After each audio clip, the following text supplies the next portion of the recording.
kör ettiler. Derdimi dedirtmediler, doğru yollardan ettiler. Gören gözüm kör ettiler.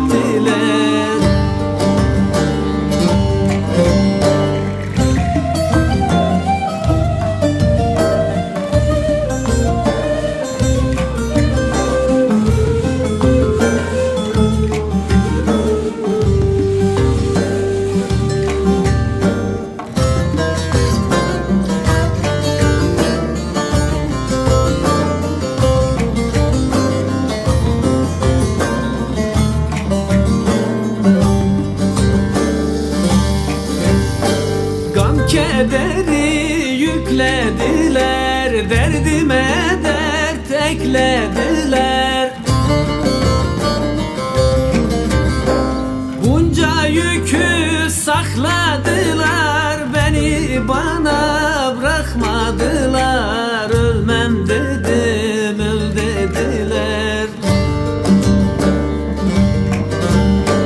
Bunca yükü sakladılar, beni bana bırakmadılar. Ölmem dedim, öl dediler.